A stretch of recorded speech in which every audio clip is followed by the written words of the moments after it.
the late 1990s, in a shop that builds gas turbines for boats, a man named Ted McIntyre decided the loudest way to prove what his engines could do was to hand one to a motorcyclist. His company was called Marine Turbine Technologies. Its real trade was powering patrol boats and fire pumps, and the kind of machinery that never makes a magazine cover. And then, almost as a dare, it screwed a genuine aircraft turbine into a street-legal motorcycle and pointed it at the horizon. Every week on this channel, we tell the stories of machines the world nearly forgot. This is the story of how a helicopter engine became a street motorcycle. But horsepower is not the reason this machine matters. The real story is stranger than speed. The most extreme motorcycle ever put on sale was never really meant to be ridden at all. It would earn 2 separate world records. It would sell for the price of a comfortable house. It would end up in a famous comedian's garage and then spend most of its long life standing perfectly still. It won every superlative a motorcycle can win, and lost the only thing a motorcycle is actually for. To feel how strange that was, go back to the last years of the 1990s. The superbike world had turned into a pure numbers war. In 1999, Suzuki launched the Hayabusa, a machine so fast that the major manufacturers grew frightened of their own product. They struck a quiet gentleman's agreement, capping their top speeds at around 300 kilometers an hour, roughly 186 miles an hour, before nervous governments in Europe wrote the limit into law for them. Kawasaki was sharpening the ZX-12R to fight for the same crown. Every headline was measured in cubic centimeters and horsepower, piston against piston, liter against liter, each company shaving thousandths of a second off the same well-worn design. And into that arms race walked a company that did not build motorcycles at all. Marine Turbine Technologies answered a question nobody had thought to ask. Not how many more cylinders, not how many more valves. What if there were no pistons in the argument at all? Instead of refining the reciprocating engine one more time, they reached past a century of motorcycle history and picked up a completely different kind of machine. The heart of it came from the sky. It was a Rolls-Royce Allison Model 250, a turboshaft engine from the same family that lifts a light helicopter like the Bell Jet Ranger off the ground. These were real aircraft power units, bought as surplus and rebuilt, the sort of hardware that spends its first life bolted to a rotor mast, hauling 4 people and their luggage into the air. A turboshaft works nothing like a piston engine. It sucks in air, compresses it, sets it on fire with a steady spray of fuel, and lets the expanding gas scream through a turbine wheel. There are no cylinders rising and falling, no valves clattering, almost no vibration, just one shaft spinning at a furious constant speed. That is why aircraft use them. Pound for pound, a turbine makes staggering power for its weight, and it will run for hundreds of hours without complaint. The machine that rolled out of that Louisiana shop carried a real Rolls-Royce Allison turbine, driving the rear wheel through a 2-speed automatic gearbox and a chain. And the numbers read like a misprint. The first bikes made a claimed 320 horsepower, at a time when the fastest street superbike on Earth was fighting to reach 175. But the figure that truly breaks the mind is the speed of the shaft. That turbine spins at 52,000 revolutions per minute, an order of magnitude beyond anything a piston can survive. A screaming liter superbike redlines near 14,000.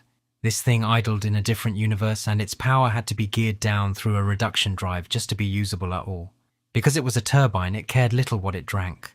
Diesel, kerosene, aviation jet fuel, biodiesel. More or less anything that would burn could go in the tank and come out as thrust. There was no bank of pistons to balance, no 6-speed gearbox to row through, just that 2-speed automatic and a wall of turbine whine where an engine note should be. It also meant the machine had no real engine braking, and no reverse at all, because a turbine only ever wants to spin one way. Rolling such a heavy machine backward out of a parking space became a small event in itself, and yet, improbably, it was road legal. That was half the miracle and all of the paperwork nightmare. To ride a jet-powered motorcycle on a public street, it had to be titled, registered and insured like any other vehicle. And the shop engineered it to pass with lights, mirrors, plates, and a horn bolted to a machine that could outrun a small aircraft. An insurance company looking at a $200,000 motorcycle with a helicopter engine and no reverse gear had no column in its tables for such a thing. Owners tended to register them as custom builds and simply accept that no ordinary policy had ever truly imagined what it was covering. The man who gave the beast its shape was Christian Travert, a former racer and custom builder brought in to turn an engineering stunt into something a human could actually sit on. The body was carbon fiber, sculpted by hand, and every bike was built to order to the buyer's own specification. Nothing about it came down a mass production line. Each one was a commission that took months, closer to a bespoke watch or a tailored suit than a showroom model, and each one carried a serial number that meant something. Travert himself was a French-born builder who had chased speed his whole life, and by some accounts he never lived to see the machine settle into legend. The bike outlasted the men who dreamed it up, which is very often how these stories end. And then there was the way it behaved on the road. A piston engine answers the throttle almost instantly. A turbine does not. It spools the way a jet on a runway takes a slow breath before it lunges, so the power arrived a half-second late, and then arrived all at once, in a single seamless shove that did not stop climbing. The exhaust left through a nozzle at the tail, and it left hot enough that standing directly behind the bike at full song was a genuinely bad idea. It did not roar. It shrieked, a rising jet engine wail that told everyone within half a mile that something had gone very wrong, or very right. Riders described it less as accelerating and more as being smoothly detached from the surface of the earth. Then came the records. In the year 2000, the first generation broke cover at Daytona Bike Week, which is where the name came from, the Y2K, the machine of the new millennium, named for the very calendar moment the world was bracing for. And in 2004, the record keepers arrived. Guinness World Records certified the Y2K on 2 counts at once. It was named the most powerful production motorcycle in the world, and it was named the most expensive production motorcycle in the world, carried on a price tag of around $185,000. The top speed lived in the same thin air. Depending on the source and the run, the Y2K was quoted at somewhere north of 220 miles an hour, with figures reaching up toward 250. The maker claimed it would go from a standstill to 60 miles an hour in under 2 seconds. The honest truth is that almost no one ever found the top of it, because there is very little road on Earth long enough and empty enough to try. Whichever number was real, the point was the same. This was not fast for a motorcycle. This was fast for an aircraft that had forgotten to leave the ground. Word travels when a machine is that absurd, and the buyers who came were exactly the kind one might expect. The most famous of them was Jay Leno, the American talk show host and one of the most serious vehicle collectors alive. He took delivery of one of the very first serial number 2 and rode it hard enough to put a couple of thousand miles on the clock, which for this machine is close to a lifetime. His verdict was almost tender. "It really does scare you half to death," he said, "but it is great fun." When a man who owns 100 of the world's rarest engines admits that a machine frightens him, that is the only review that matters. And here is the turn, the thing the whole story has been quietly circling. The Y2K was never really a product, it was a business card. Marine turbine technologies did not exist to sell motorcycles. It existed to build and rebuild gas turbines for boats and for industry. Unglamorous work for people who need a great deal of power in a small, light package that will not quit halfway across open water. A turbine is a natural fit for a fast boat, where weight is the enemy and reliability is survival, and for high-volume fire and rescue pumps that have to move enormous amounts of water in a hurry. Turbines had powered fast patrol craft and luxury yachts for decades, and the Louisiana shop built its name on marine and industrial units that most people will never see, tucked into hulls and pump houses and standby power sets. That is a serious technical business, and it lives or dies on one question in the customer's mind.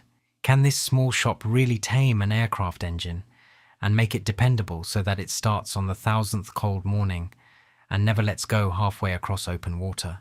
A turbine motorcycle is the single most attention-grabbing way imaginable to answer that question with a yes. It says in the loudest possible voice that the people in Franklin, Louisiana can take a used helicopter engine, rebuild it, control it, and make it obey a twist grip on a public highway without killing anyone. The world record was marketing. The celebrity owner was marketing. The shriek at Bike Week was marketing. Every one of them whispered the same thing to a serious industrial client. If we can do this, we can certainly power your boat. Which means the most extreme motorcycle ever sold was built by a company that did not build motorcycles, to advertise a job that had almost nothing to do with motorcycles. The bike was the answer to a question about turbines, not a question about speed. The engineering was deadly serious. The motorcycle around it was, in a sense, the world's most expensive advertisement. No one else has really done it, before or since, at least not for sale to the public. Chrysler spent much of the 1960s chasing a turbine passenger car, even handing prototypes to ordinary American families to test, and finally gave up when the fuel bills and the searing exhaust and the cost proved too much for a suburban driveway. Almost every attempt to put a turbine into a road vehicle ran aground on the very same rocks. The lag, the heat, the thirst, the price. Marine turbine technologies did not so much solve those problems as decide they did not matter, because a business card does not have to be practical. It only has to be impossible to ignore. The machine kept evolving as a design too. What began as the Y2K grew into a small family. In 2006 came the Street Fighter, with the turbine standardized at a fearsome 420 horsepower and 500 pound-feet of torque, drawn from a later Rolls-Royce 250 variant. In 2015, the shop pushed further with a race-ready version and even built a three-wheeler carrying the same turbine. Because if the formula is already impossible, there is no obvious reason to stop. Through all of it, the method never changed. Nothing was ever mass-produced. Each machine was still hand-built, to order, one rebuilt aircraft engine at a time. The prices climbed with the legend. The early Guinness figure of $185,000 was only a starting point. Later commissions, built to a wealthy buyer's exact wishes, ran well north of $200,000, more than most family houses across most of the country. Set that against the everyday world it was born into. For the cost of a single turbine motorcycle, a rider could have filled an entire garage with the finest ordinary superbikes at $10,000 apiece, 20 of them, and still had money left over for a decade of fuel and tires. One machine or 20. That was the arithmetic every buyer silently accepted. But an ordinary superbike gets ridden. The turbine bike, for the most part, did not. It went into museums and private collections and the climate-controlled garages of the very rich. It came out for a magazine feature, for a demonstration, for the sheer theatre of that jet wail against a quiet morning, and then it went back inside. A machine capable of well over 200 miles an hour spent its life measured not in miles but in photographs. It was, in the end, the fastest wall ornament ever made. A handful of them still surface at auctions and concourse lawns today, where they draw a crowd precisely because so few people have ever seen one actually move. And that is the strange, quiet tragedy folded inside all the noise. The Y2K collected every title a motorcycle can be handed. Most powerful, most expensive, first of its kind. It answered a dare that no sane engineer would have accepted, and it answered it well enough to win a page in a book of world records twice over. It proved beyond any argument left to make that a helicopter engine could be brought down out of the sky and made to live between two wheels on an ordinary public road. What it could not do was be a motorcycle. A motorcycle, in the end, is a thing a person rides to nowhere in particular on a good morning, cheap enough to scratch, common enough to trust, forgiving enough to lend to a friend. The turbine bike was too valuable to drop, too hot to sit behind, too fierce to hand over, too rare and too precious to ever wear out. It won the argument about what was possible and lost the argument about what a motorcycle is for. Its perfection was the exact reason it stayed in the garage. So here is the question worth leaving with.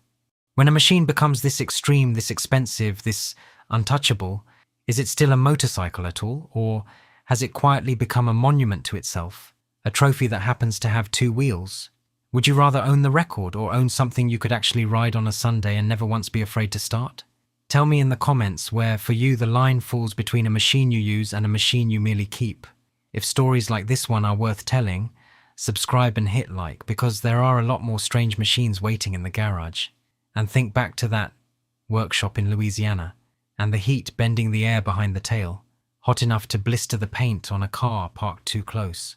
It turns out the danger was never really the speed. The danger was the idea itself, the idea that a builder could take an engine born to fly and chain it to the road, and that once he had proved it could be done, he might find he had created something too magnificent to ever actually use.